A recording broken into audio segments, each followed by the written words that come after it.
Hello, everyone. Welcome to the very first episode of Lewwe here from Doc, a new podcast where we dive into conversations that matter. My name is Amanda Japal. I'm your host, and we're here with the one and only Dr. the Right Honorable Keith Claudius Mitchell. So, hi, Dr. Mitchell. How are you?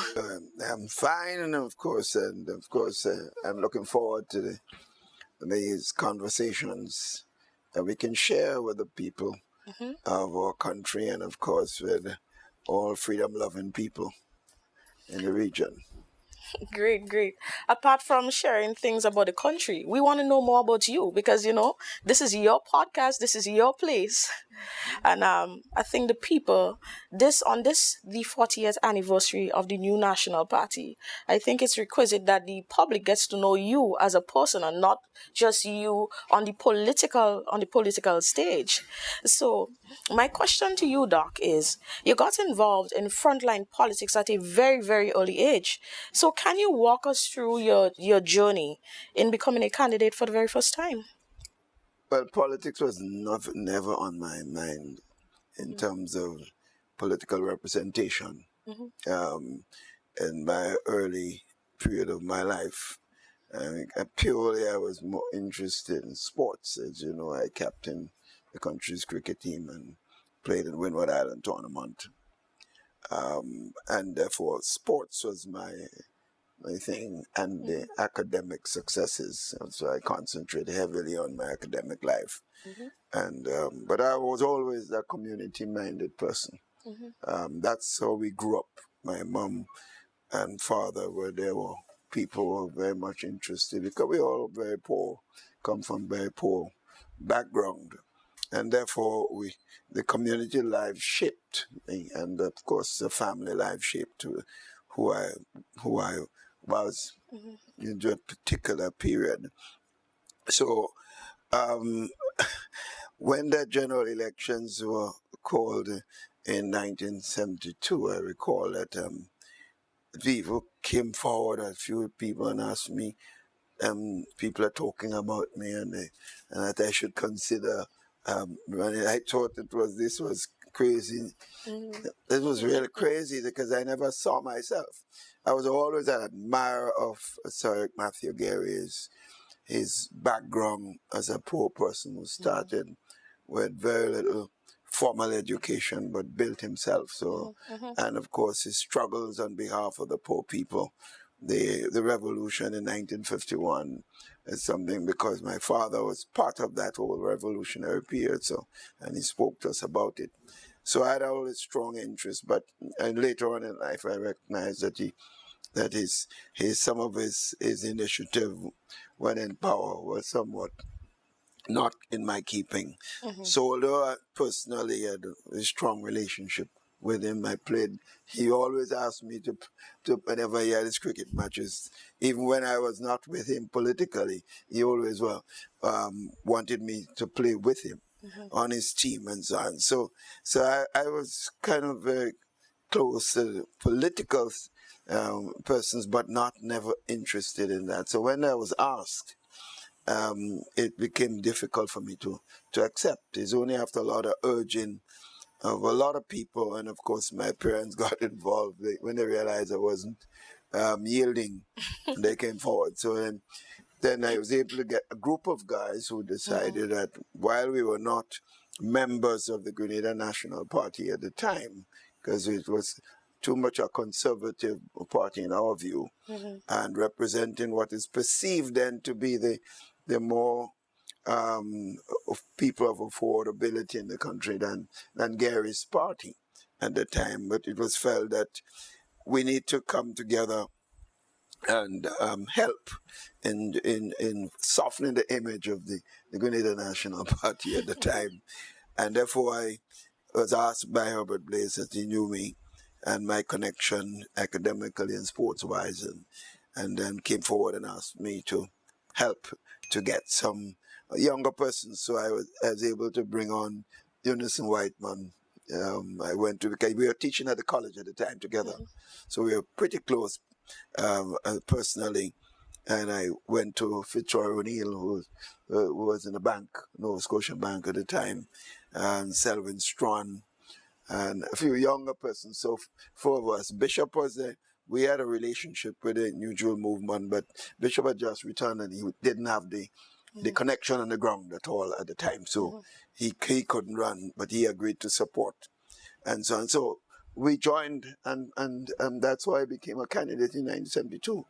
So we knew we could not. And for example, I was running in Northwest St. George's, and Gary was extremely strong. In fact, the opposition party, GNP, really never could have held serious political meetings in that constituency. The only place they had a following was McMorris.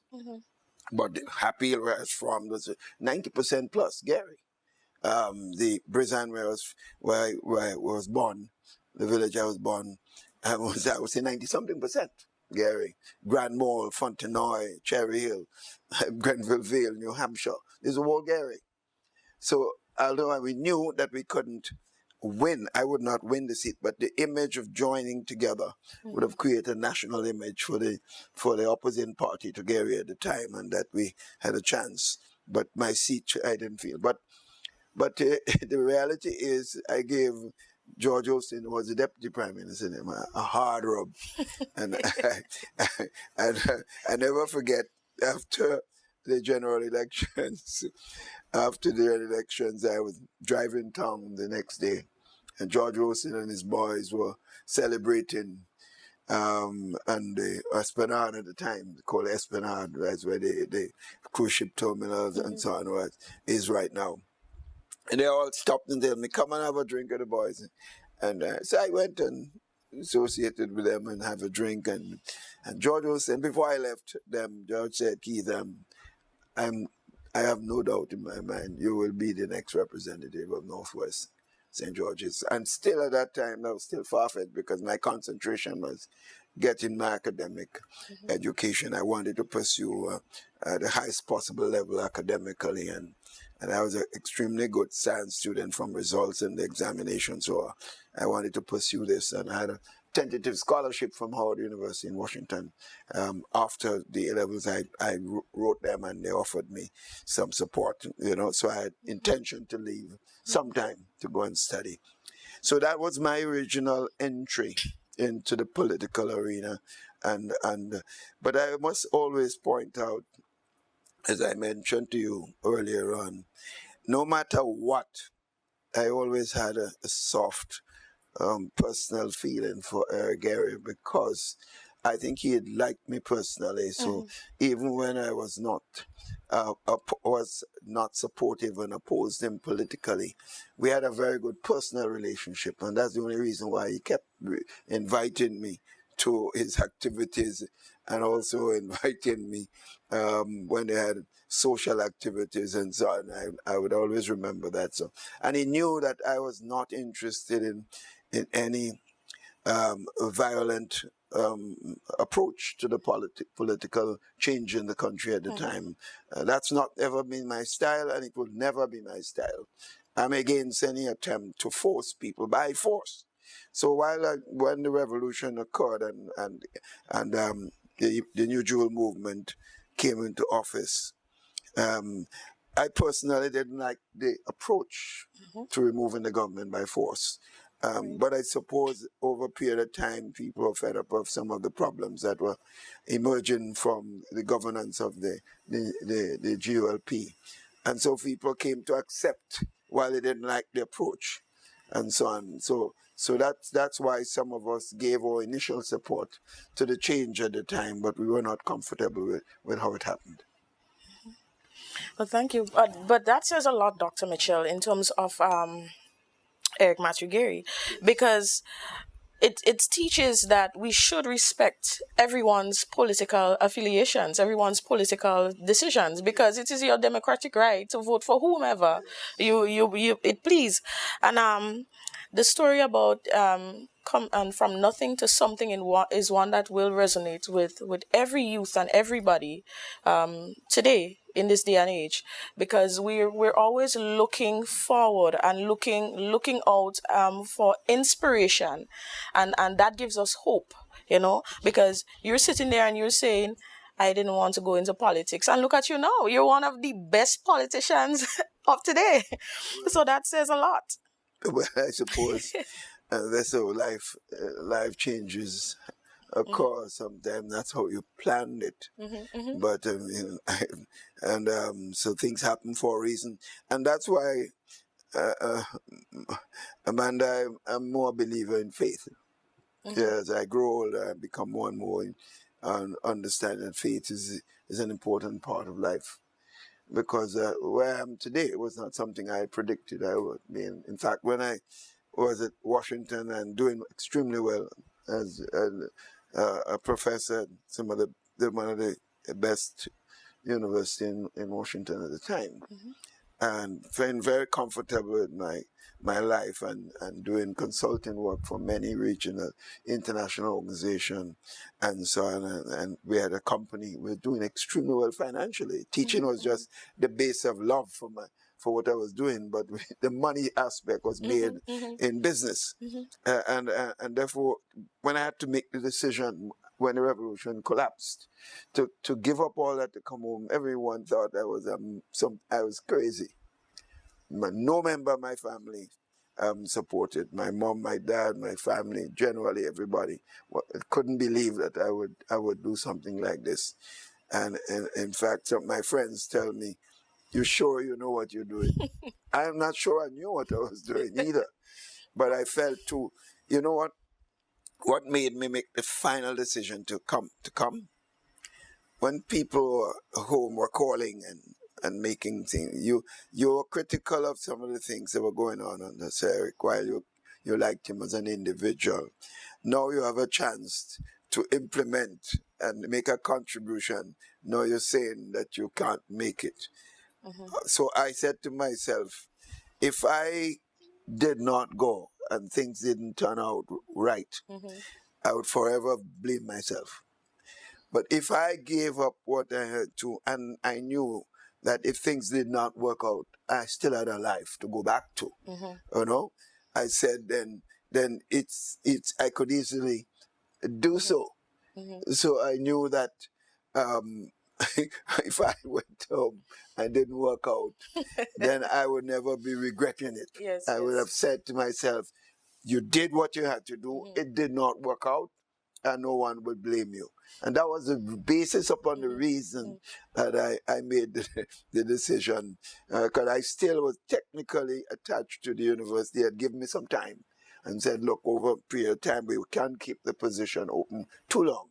So if you do not return within a certain period of time, then we'll have to literally cut ties." And well, you only regret the chances that you didn't take in this life. That's the only regret you would have. So I'm really glad that you actually took on that mantle. Well, people didn't know what you were doing, but God knew. So that's the important thing. And I think there's a lot to love for people and love for your country. Of Without course. that, I would not have been here. You know, financially, Amanda, had I stayed in Washington, I mean, I would be far more materially secure than I am today. But I don't regret 1 minute to have the opportunity to serve your people at all levels. To me, one cannot ever say that you can regret the fact that people gave you their confidence for so long a period. Yes. And that's why I always tell people I'm a man at peace, having felt that in some way that I made some contribution to people's lives positively, and not have been able to achieve what I would have wanted at the end, which is to have seen the 50th anniversary celebration and then gave up at that particular time and still being in government. I said, "No, that's life. You can't get all the things you want. Yes, yes. And therefore you must be at peace and satisfied with the final conclusion of whatever you're doing." And people, and it's a good thing you mentioned love for people, because you cannot be in politics and not love the people. Well, some people are in politics and they don't like people. Some people go into politics for material things, and you will get into trouble. If you go into politics for material things, you will get into serious legal troubles. But some people don't understand this. And some people go into politics because of the ego. You know, I am this. Yeah. I'm the minister of this. I've heard people say this. Do you know who am I? The big name, Do the you big know who talk. am I? When people approach them, uh, and some people go because they get the title of prime minister. I'm in charge of all these people.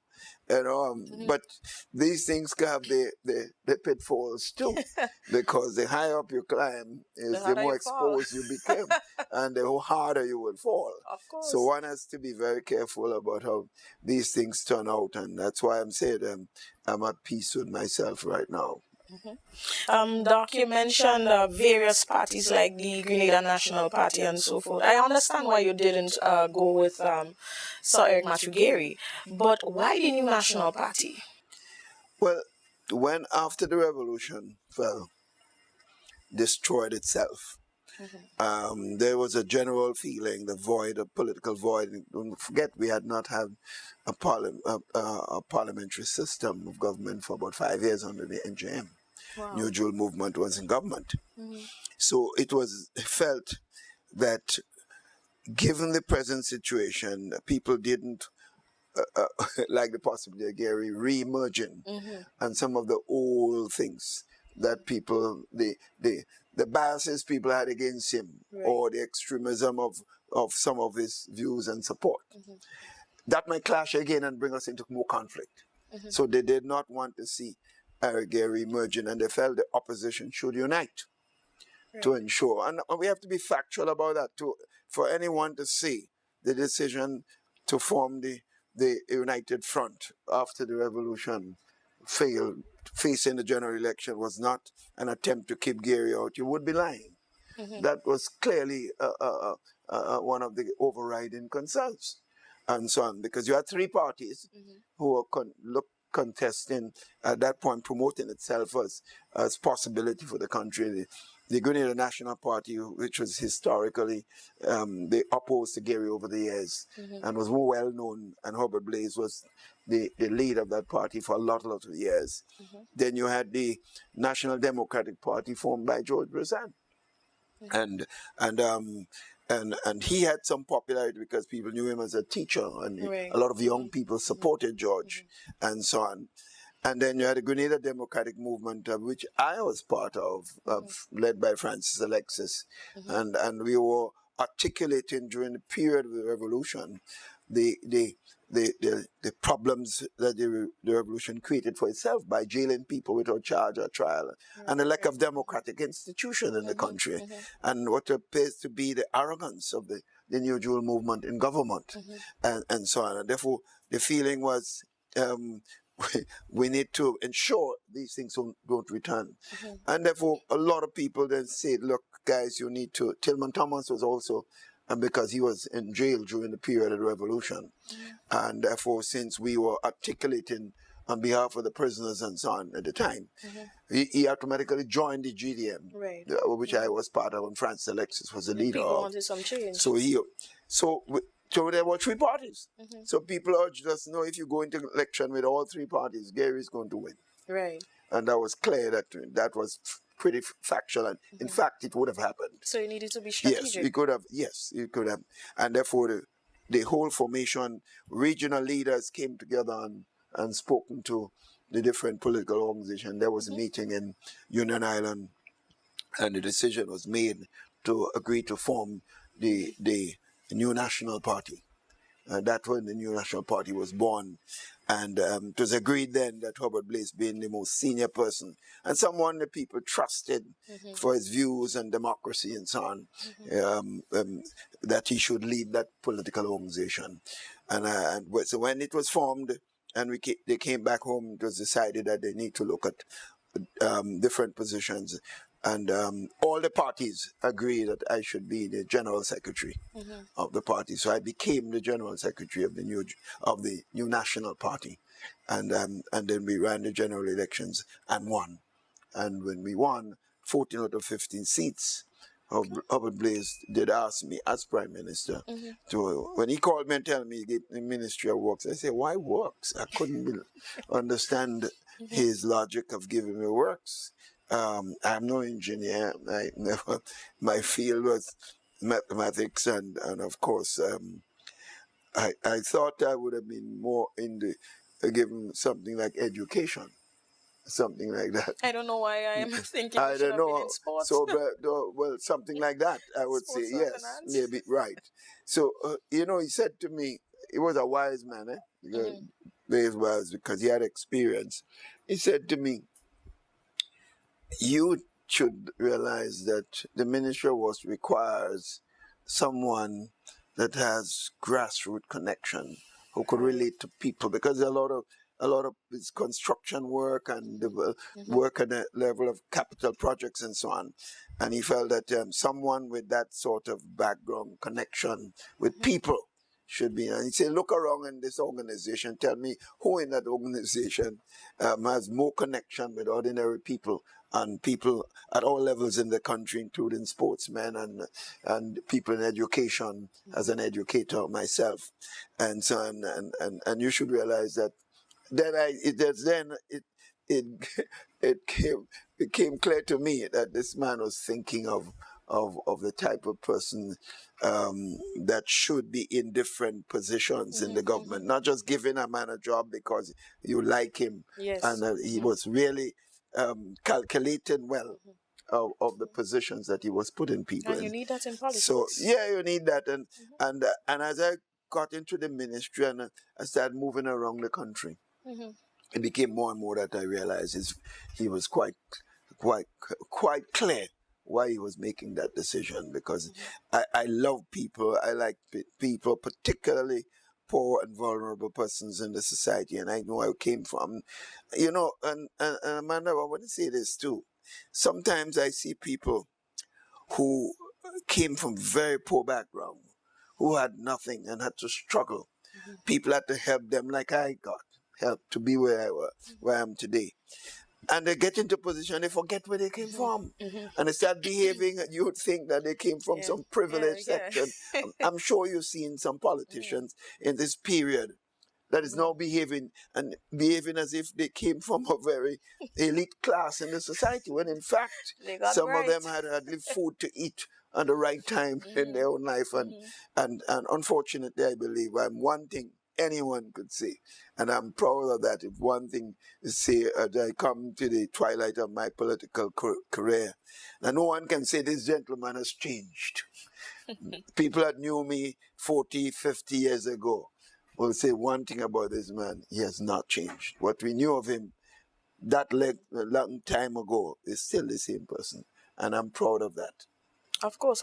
These are things that you need to be proud of, And it's a message to young people and those who might be thinking of getting into politics. Please think of not just the office and the title and material things, because if you think of material things, unless you want to be corrupt, you will get some disappointment. Of course. Dr. Mitchell, you mentioned a few areas such as the Ministry of Works and being the General Secretary. Can you list some of your achievements as the leader of the New National Party? Well, let me say this. We have given that Ministry of Works. First of all, it was clear that in Grenada, we literally had serious problem with the roads in the country. I had a little second-hand car, and I tell you that it was driving on that road and it was navigating. In fact, Soka Boka, a Calypsonian, did say Grenada is a road in the hole, not hole in the roads. It was really, it's like you had to almost be a scientist to drive in that road in Grenada, all throughout the country, and most of the villages in the country. The rural portion didn't have roads where the farmers could go to. Secondary roads were almost limited in the country. So the task of building roads with little or no money, and at those days we had no country treasury, was literally empty, because the revolution had a serious problem with fiscal policies and so on. So I know that challenge to me was, I wonder where to start, which road to do first, which one. And then you came with the question of electricity. In my own home village, where we didn't have electricity, in that section where I came from. So I know how it was, the challenge was. So the electricity, only 45% of the country had electricity. Water, forget it. Potable water, man, when the dry season hits you around late December, January, right until May, June before the rain start, forget. With the river, we had to go to the river to get water. And you and I know some of the things that take place in the river. Some people use the river sometimes as toilet in those days, so you were drinking water. So it was tough. So you had to. The village I was born in didn't have potable water until 1968 or 69 or so, or something like that. And in Happy Hill, Grand Mall, Morris, all these areas, water, if you get water, it has to be a very small period of time during the day. Even during the wet season, it was scarce. So that challenge was there. So roads a problem, electricity a problem, and forget telephone. I mean, I remember trying to make a telephone call when I was in Washington to home. And when I returned home and trying to call back in States, you had to call the operator and wait. And sometimes the operator takes a whole half an hour before they get back to you. And when they put you on the phone, the amount of voices you hear in the phone, you could hardly hear the person. And you had to pay. The cost of a telephone call was quite exorbitant at the time. So you see the challenge of being Minister of Works and in a time where almost all parts, aspect of infrastructure. So we had to build that. And I must say, within 5 years before the new general elections, the country had over 97% of the country was covered with electricity because we had a serious program. And that's why Minister Gregory Bowen, the former Minister of Finance and Works and so on, was so essential because he came in and was made Minister of Works even as a senator. And the government and did a tremendous job working closely with me and members of the government. And he'd always be remembered because he was manager of the electricity company in the early period. And of course, because of that, he had a clear understanding, technically in other words, about electricity services and what was necessary to bring services around the country. And roads, telephone, as being an engineer, he understood that. And so we are able to put the first digital telephone system in the Caribbean was started from Grenada. I was made chairman of when I became prime minister, became chairman of the OECS, and they had me to lead the negotiations with to liberalize telephone services in the Caribbean, in the sub-region.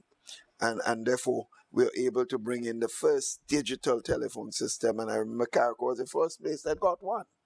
So I think the achievement of infrastructural development and, of course, the road network was rebuilt over a period of time, a tremendous sacrifice. And those days, we didn't have the resources that we have now, and so on. And water, again, as I mentioned, was a serious problem, and we were able to sort out the rationale why it is that some areas didn't have water service, and because of the lack of technical support, and we were able to do that. So we made rapid changes over the years. Within the first 10 years of being in government, whether it was minister or prime minister, we were able to improve the infrastructure of the country in a radical way going forward. Well, I have never experienced half of what of what you're saying. No, so our generation is very fortunate to be here now because I don't even know how to function without Wi-Fi. you know but you have led a lot of transformative projects, right, and that we enjoy today.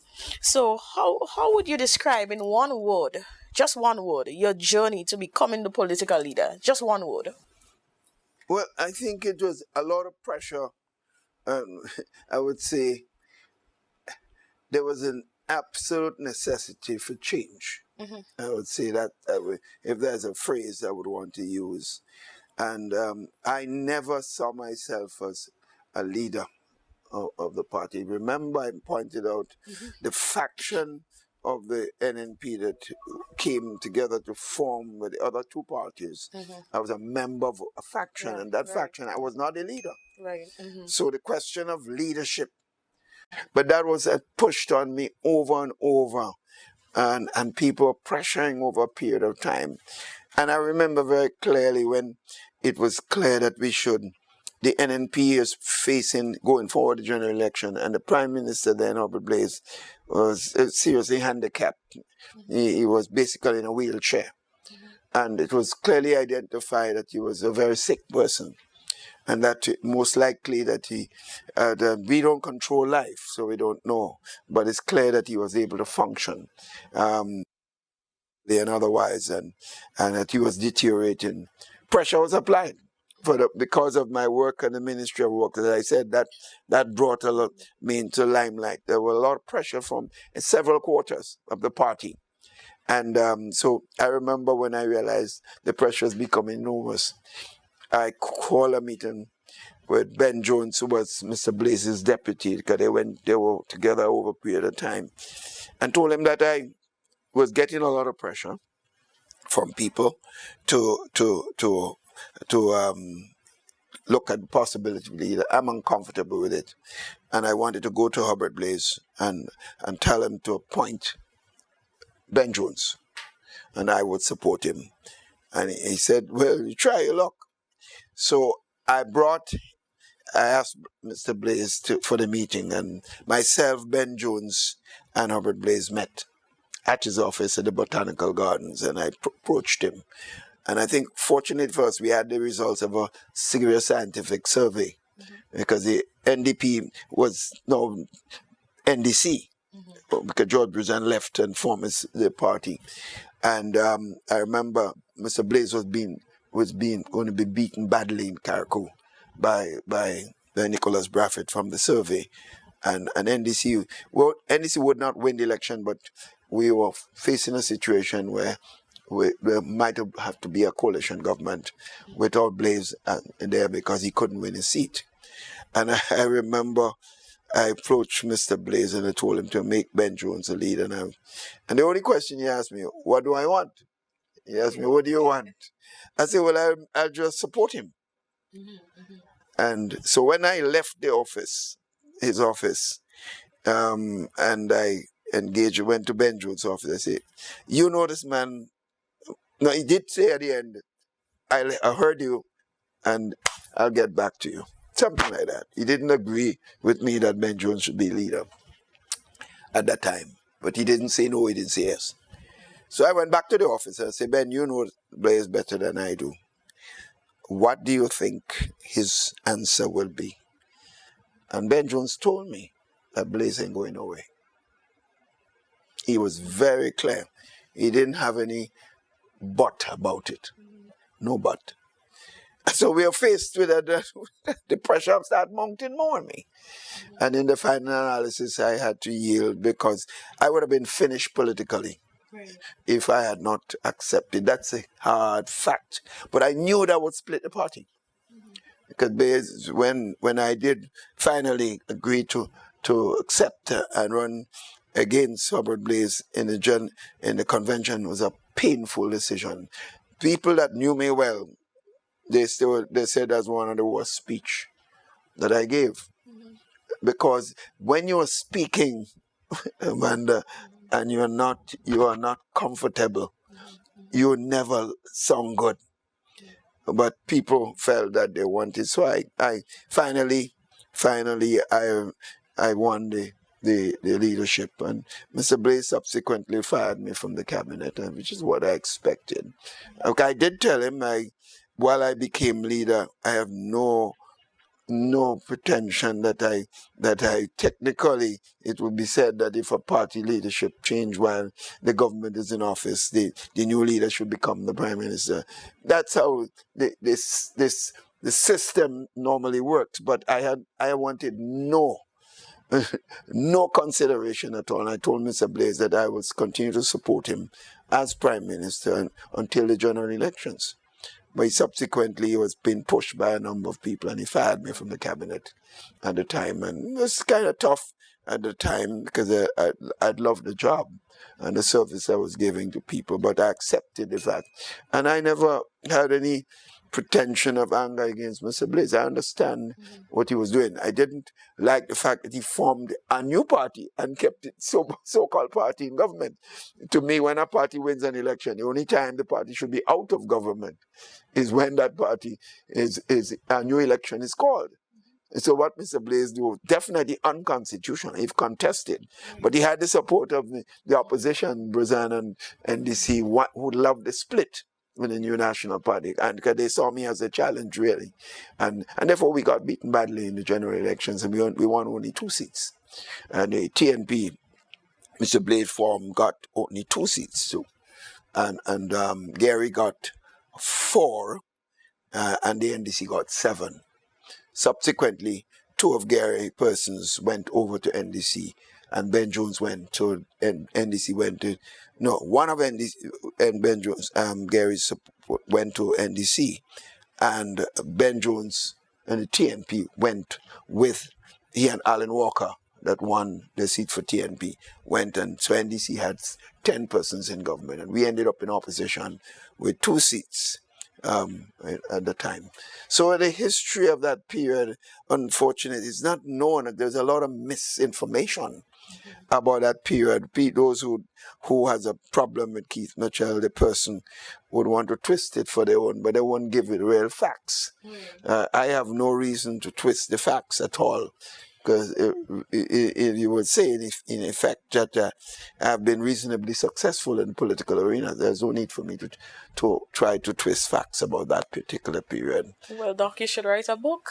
I am writing. Oh, well, that is great. I'm writing. There's been a break in transmission in the last few months, but we've done a number, about 10 chapters already of my life story, and I'm into the political aspect. But don't forget, since the journey has not yet ended, to some extent, I'm still a member of Parliament, and when that day comes, then it will be easy to conclude that book.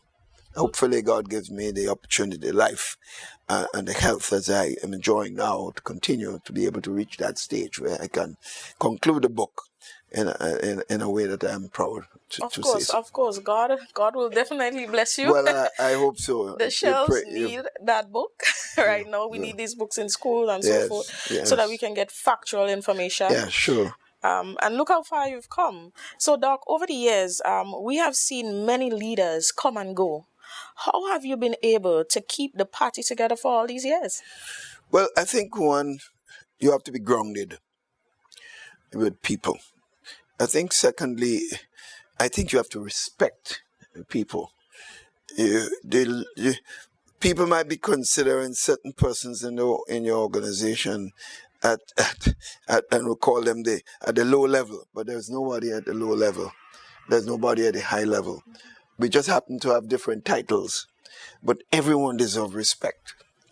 And everyone's opinion must be taken seriously. So that's been my mantra in my whole life. I respect people. And I think that had a lot to do with the successes, because there were challenges. There were people with ambition who felt that they should be leader and they should be in certain positions different from where they were.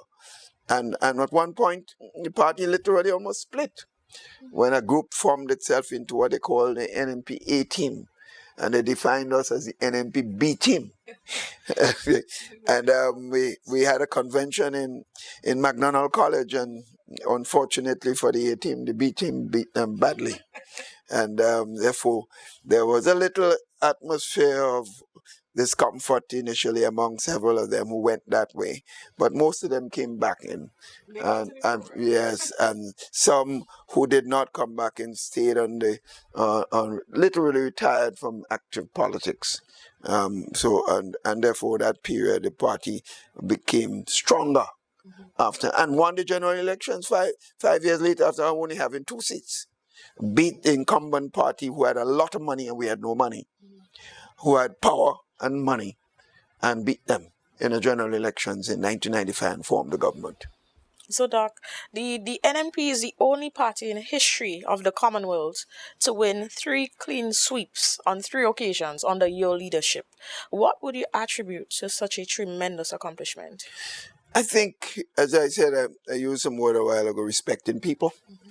And I think a key factor is when you compare the NNP's period in government to this now, there's one fundamental difference. We never attempted to place political partisan position ahead of what is best for the country. Many persons who occupied top position in government and recommended by me, some of them never supported the New National Party.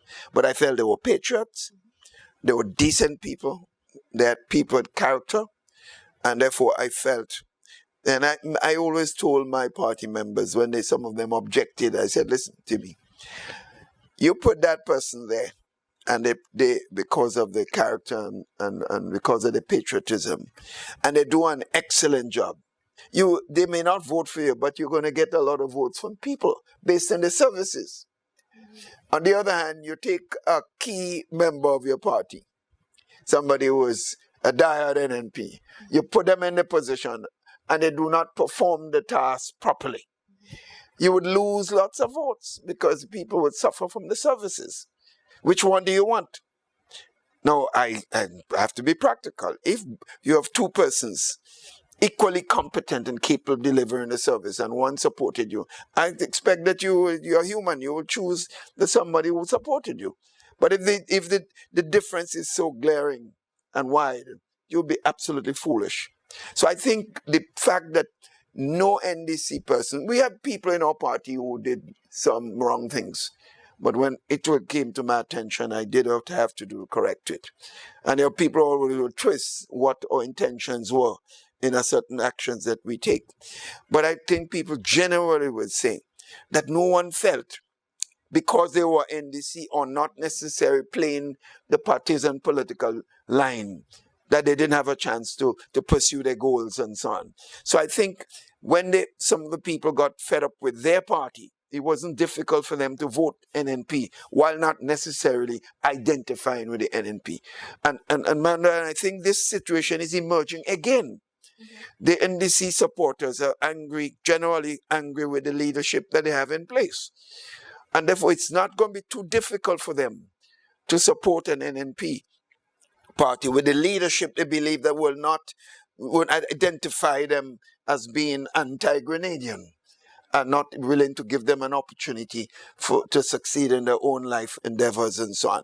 So I think this is, whether it's Keith Mitchell or any other person leading the party, they know philosophically the NNP would believe that Grenadians understand that this party will not get involved in this petty partisan politics that we see being practiced at this particular time, where people being identified are green and yellow and so on. I'm not saying that no one in the NNP pursued that, but it was certainly not at my door. And Dr. Mitchell, we're almost to the end of today's podcast, right? And I am a current participant in the upcoming national youth elections. What advice and words of encouragement, would you give to young aspiring politicians? First of all, I think you have to be clear why you're interested in the politics. Politics is not an easy thing. First of all, I think you must be clear also that you have to have your act together, your life together. You must firmly believe that you are not going to be dependent on politics for livelihood.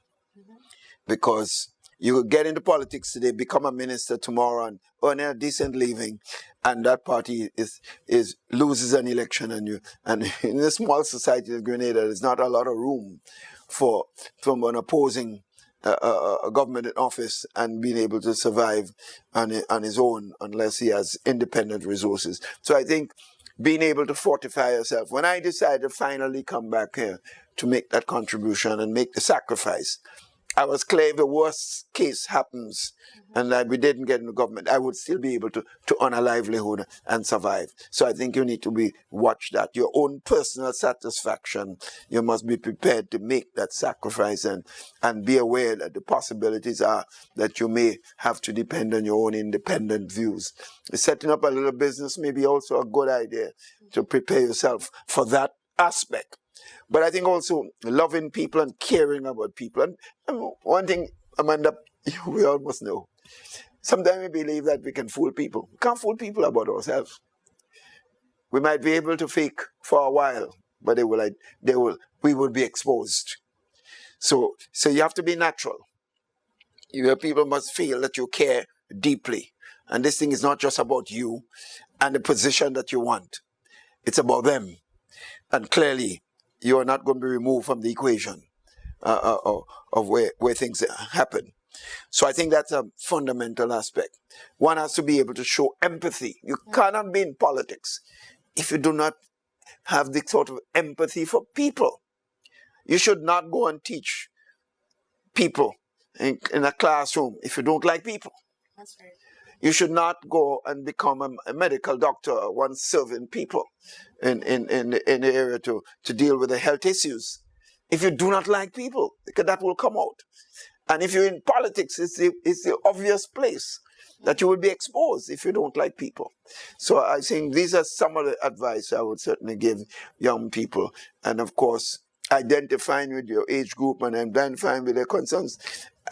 I don't know I've been able to understand what young people are like as somebody like you. I would have to depend on you. I remember my son, when I was in the Prime Minister, and he comes home and I come home, and the kind of music I hear him playing, and I say, what the hell is this? And he coming home and I hear this boom, boom, boom, boom, only noise. And I come and he jumping up all over the place and so on and doing all kind of... I say, well, what kind of craziness is this? So I said to him, please, when I reach home, just give me my peace. When I get out of the house, when I go back to play them, because I have no feelings for that level of music. But that's their time. And I suppose my parents used to say the same thing about us when reggae started and the calypsonians, and that's what things we were attached. And I suppose they used to be saying the same thing about us. And I assume that your generation now, when you start being involved, if you're not keeping up with the times, you'll find your own children and so on starting to say the same thing about you. So that's about life, and one has to understand this. I hope these are some of the things I will give as an advice going forward. Thank you very much, Doc. I will definitely take that to heart, because you definitely do have to have empathy for the people. You do need to have the people in your heart, and you really need to love them, right? Community service and stuff is a big part of my life. I have a charity and so forth, so I definitely understand where you're coming from. Definitely, because if you do not have the love for the people, you wouldn't have the drive.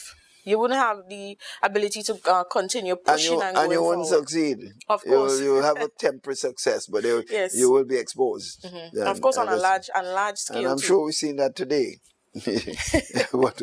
People won an election, but people seeing certain things now, they're shocked. Mm-hmm, they couldn't believe that's the same people that they voted in office, and unfortunately, that's where it is. But thank you, Dr. Mitchell, for allowing us to have a glimpse of your personal journey, sharing your story. It is an honor, deep honor, to be interviewing you. You're a stalwart in the political arena. So I do appreciate speaking with you and learning more from you.